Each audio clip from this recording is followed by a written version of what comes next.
Hi, everyone. My name is Cherie Turner with Client First Capital, and I'm here today with Rebecca Eli of Reliant Solar. And we're here to talk about the latest changes and updates in the solar industry. Welcome, Rebecca. Thank you. Thank you for having me. Yes, absolutely. So before we get started and jump in, we did just want to start by saying that this video is to cover the recent changes, and it is for educational and informational purposes only. This is not to say that without knowing the specifics of your given situation, you should or should not pursue solar at this time, but that definitely is something worth looking into whether or not it is beneficial for you at this time. So with that, Rebecca, let's go ahead and jump in. If you could tell us a little bit about your experience with solar. Sure. I've been in the solar industry for 11 years.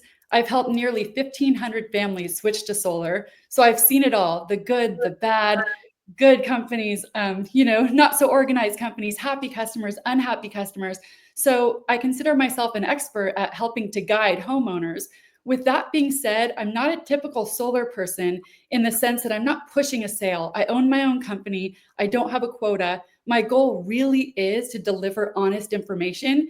And if I'm not the best fit for that homeowner, I will be the first one to tell them, don't go solar, or I'm not your best fit. I can even connect them with other companies if it's a better fit. So it's really just to give them lower pricing than if they went directly to the company, because I'm a broker. I work with several solar companies, offer all equipment, all financing options. I just get lower pricing than if you go directly to the company. So that's one benefit. And I'm not biased towards one company, and I'll never pressure a homeowner, just help them out.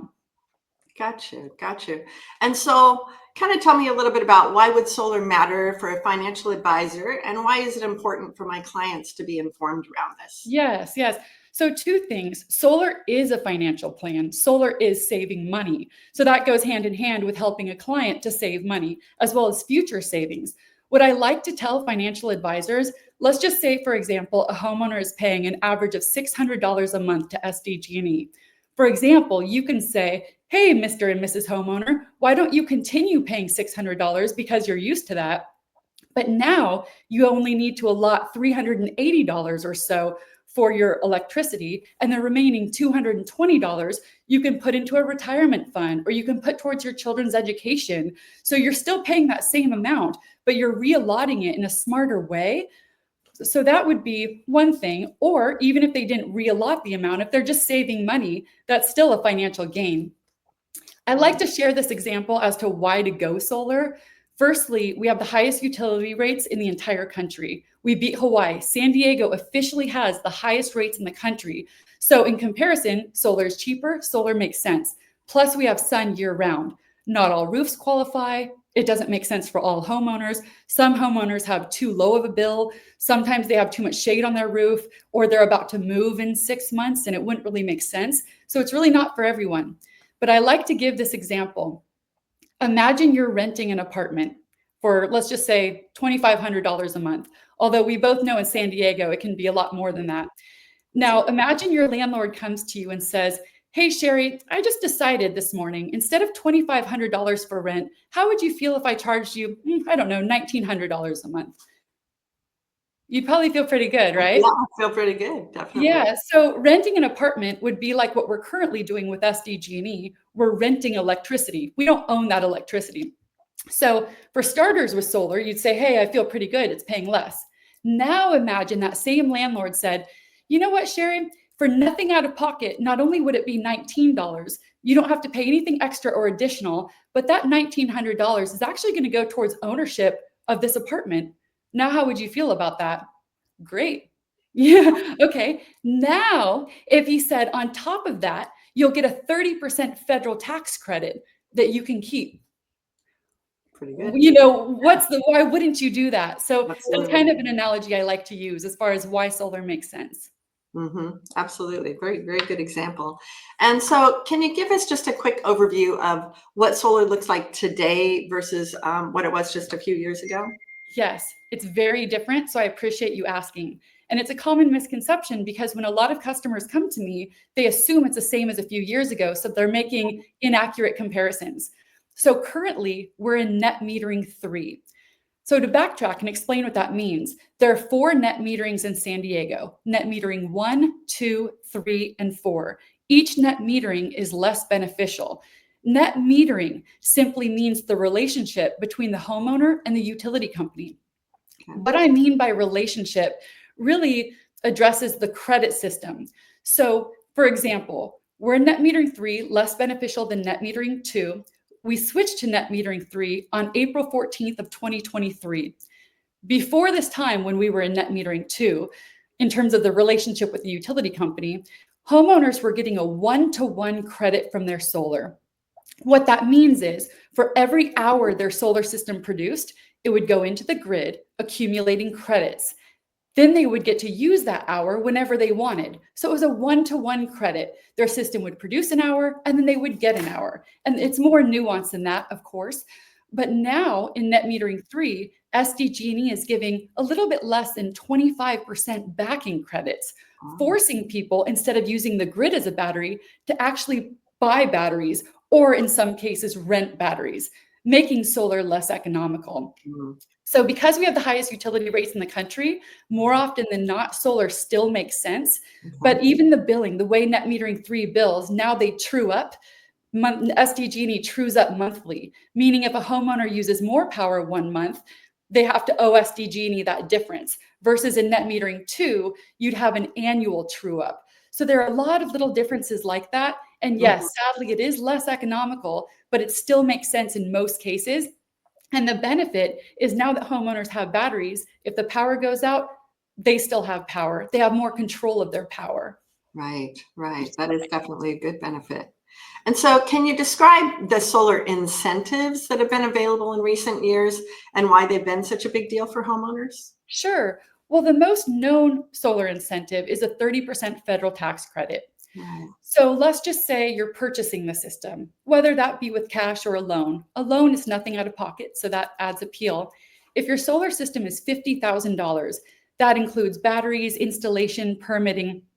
Currently, with a 30% federal tax credit, the homeowner would receive $15,000 back. Quite a big benefit. Yeah, definitely. But if you're not installed by this year, this is the last year for the full federal tax credit, which we can get to later. That tax credit is going from 30% to 0%. So it's a massive time, a massive year. If you're going to purchase your system, do it absolutely today. And it's not a cheesy sales pitch like act now. The truth is installation can take a while, and you want to make sure you're installed this year. Okay. And so what prompted the recent changes in the solar tax benefits? Was it Beautiful Bill Act? okay. So corporations are still receiving the 30% federal tax credit, just private residential homeowners are not, which means, which I'll address a bit later, that the future will be power purchase agreements, which are similar to a lease with a better buyout option. But the idea is that the solar company keeps the 30% federal tax credit, then they apply it to the homeowner's bill, keeping it very low. Okay. So the future is going to be power purchase agreements. There's also going to be a concept of a prepaid power purchase agreement, which did exist in the past too. They'll just be more popular, where the homeowner pays for 25 years of power with the best warranties, but 30% reduction applied to them from the solar company because they kept the tax credit. So either a prepaid power purchase agreement or a power purchase agreement. And another thing I wanted to get to in terms of an incentive that's a huge incentive right now, something called an SGIP, or Self-Generation Incentive Program, is offering a massive incentive for low-income households. Basically, you can get a solar system 100% free.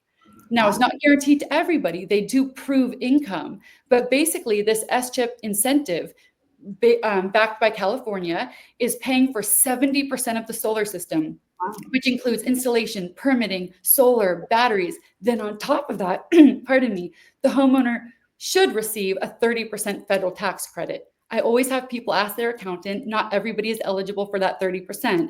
But if that homeowner is getting 30% federal tax credit, and then the SGIP is paying for 70%, they're getting a free system. And in some cases, those systems are $50,000, $70,000. So if you have any low income community, family members, neighbors. This is a massive opportunity. And it doesn't just apply to purchasing the system. It also applies to the PPA. Low income earners through this SCHIP can actually get essentially a lease. You're buying just the power without owning the system. You can pay 7 cents a kilowatt hour to lease the system. And just to put that in perspective, the average rate in San Diego is 45 cents, 44, 45 cents. And SDG&E is charging 84 cents between 4 and 9 p.m. So 7 cents compared to 84 cents. And you're protecting that rate at a low rate for even a future homeowner, for your children, for the next homeowner. That is massive. So again, that's a really big incentive that's happening right now. And I don't know how long it will last. And the last thing about that is that process does take a while. So any low income households start today to ensure you're up this year. Otherwise, you would be missing out on that 30% federal income tax. Right. So if someone's considering installing solar, what are the deadlines that they do need to know to lock in the full tax benefits? And what does that look like? Is that the date you sign the contract, or the date of installation, or the date the system's turned on? Right. That's a great question. So if somebody needs electrical work, or there's an issue, or massive roof work, or let's just say everybody hears about these deadlines and suddenly we have a huge influx of homeowners wanting solar, that can back up the permitting process with the city. So there are factors out of any solar company's timelines, including SDG&E, the city, that can create wait times. And electrical can take a long time, or the SCHIP incentive can take a long time. So it really depends your particular situation.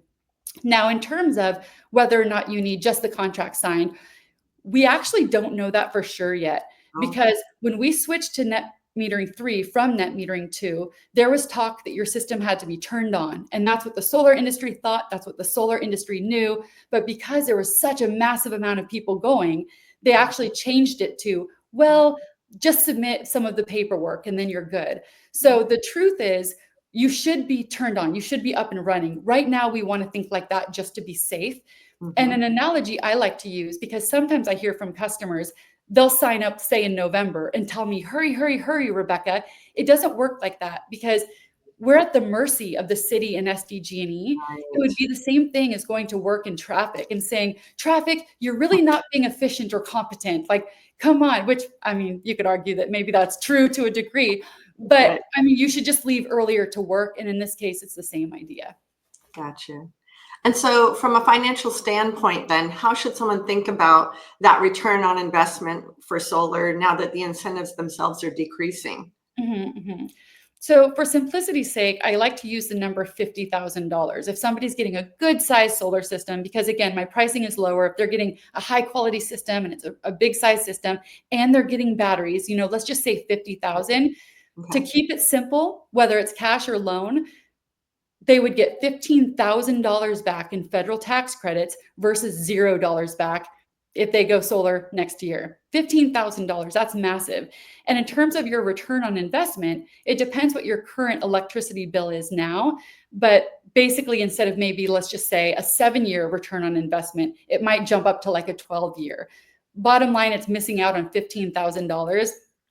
Now, with a PPA, it's going to remain pretty steady. So we don't know with changes with that. I know in about a month or 2 from now, tariffs will hit on solar.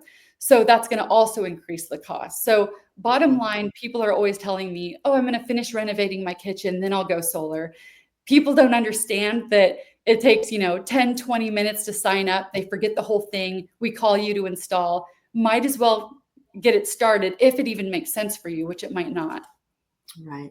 And so as far as qualifying, does someone need to have enough tax liability to benefit from this? Yeah, that's a great question and a common question. And as a solar consultant, I have to be very careful, because I've heard in the industry of solar consultants telling people, oh, you know what, you're going to get a check for that 30%. You're good, sign here. I hear so much in the industry. I don't blame people for being skeptical. Now, it's a 30% federal tax credit. I always tell people, talk to your accountant, talk to your CPA. I'm not legally qualified to tell you whether or not you're eligible, but it is based on income liability. So to put in simple terms, if you owe at the end of the year the IRS $20,000, but you have a $10,000 solar federal tax credit. Now you only owe the IRS $10,000. So Gotcha. it's a credit. Now, in some cases, people even get a check, but again, that's something they'd have to talk to their accountant about. Gotcha. And so are there also any state or local incentives that still exist even if the federal credits phase out? Well, the state incentive would be the SCHIP for the low income. Right now, there's not a state incentive. No, there hasn't been for a long time. It's primarily just the federal. There are some additional incentive if you buy domestic material, especially with the Big Beautiful Bill Act and trying to keep things in the country. There's a Mhm. little additional incentive. If it's domestic. Gotcha. And so, given your experience in the industry, Rebecca, how do you think all of these changes are going to impact the solar industry and the pricing overall? Yeah, I definitely think it's going to hit hard in the industry. I think it's going to be a transition. The future will be power purchase agreements, especially if those solar companies are able to keep that federal tax credit. That's what they currently do with the PPAs. The solar company keeps a tax credit and they apply it to homeowners' bills. That's how it remains so low. So, the power purchase agreement is nothing out of pocket, no loan against you. You don't own the equipment, but the warranties are very strong and the homeowner simply pays a much lower amount for electricity with a Gotcha. very low escalator, or in some cases, no escalator. So you're essentially switching your utility provider to cheaper power. So that's going to be the future. Or, as I said previously, people can just purchase 25 years of power up front minus the 30% because the solar company was able to keep the 30%. So they can pass indirectly that savings on to the homeowner, whether that's in a prepaid power purchase agreement or whether that's a monthly payment. The homeowner reaps that 30% benefit because the solar company is just passing that savings on. But if the homeowner directly tries to buy the equipment or do a loan on the equipment, they're missing out on 30% of the value of that whole system. And currently, and in the past, many homeowners have purchased their systems with me for whatever reason. They just simply don't want to do a power purchase agreement. So if you're one of those people who want to buy the equipment, literally now is the time. Great. And so, given this time crunch, is there anything that homeowners can do now to make the process faster, like financing prep or roof inspections, selecting a vendor, anything like that? Mhm. So the first step and the only step they have to worry about, because that would be a lot. A homeowner is not an expert in solar and financing and all of these things. That's literally what I do and what any trusted, experienced solar consultant should do. I always joke the hardest part of the process is meeting with me, and I hope it's not that bad. So I meet with a homeowner for anywhere from 30 minutes to 2 hours, depending on how much time the homeowner wants with me, answering their questions. Once they've made a decision, they DocuSign about 10 minutes of paperwork. Then we do all the financing, we do everything behind the scenes. So that's why a common misconception of, oh, I don't really have time right now to go solar. They're literally not doing anything. They just get a call in about 2 months. Hey, we're ready to install. They get installed and that's it. They start saving. So really the process, the only step they would have to take is meeting with somebody like me. Gotcha. Gotcha. And so, when should somebody look? What should somebody look for? Sorry, what should somebody look for when they're looking for a provider to ensure that they actually can get the project done in time? Right. So it's true. Some companies are more competent, some companies are more efficient, some companies do have more connections, but for the most part, the solar company is at the mercy of the city and SDG&E. So I have heard so many times throughout the years, whether it's with electrical, whether it's with solar permitting, hey, Rebecca, tell the company to hurry up. You're literally in line. We can't cut people in line. So there's really nothing we can do to expedite. I mean, in some cases, yes, but I would just say just go sooner. The earlier, the better. And in terms of picking a provider, that's such a crucial and important question. So you have to start out by trusting your solar consultant and sure, get some other quotes, but you want to make sure they're experienced. They've helped a ton of families. They have great reviews, that they're not biased to one company, that they're educated, that they know what they're talking about. Um, there's nothing, I'm certainly not insulting people who are courageous enough to knock on your door. I don't knock on doors, but you just have to be careful because sometimes if they're really inexperienced and they're working for one company, it's not their fault. They could be really good people, but they're pushing one product, one company. They have limited knowledge, limited information. They just plug your information into a system. It pops out with the system size. They say sign here, but there's so many more nuances that have to be discussed. So it always starts with your solar consultant. Are they setting proper expectations? For example, as a solar broker, there are some companies I work with who don't have great customer service. So I don't actually work with them. I have access, I should say, to working with them. And there are other companies that have better equipment, but they're just more expensive. So you want to work with an honest, trustworthy solar consultant that's going to tell you the fine print, that's going to tell you what to look out for, that's going to kind of guide you through it and ask you questions and make a company to your needs. Gotcha. And so before moving on, Rebecca, what are some common misperceptions around solar that you would like to clear up? Oh my goodness, there are so many. I could write a book on these. Sure. I just started to write them down, so I'll try to consolidate everything. Somebody will say, oh, my neighbor got a leak in his roof. So solar causes leaks in roofs. That's just what solar does. And I say, oh, well, how well do you know your neighbor? Well, I see him walk his dog every morning. So it's, based on one situation that happened one time. They don't even know which solar company that was. So you really want to talk to an expert. You want to look at the industry as a whole. You want to get educated versus just basing it on your neighbor. I hear that all the time.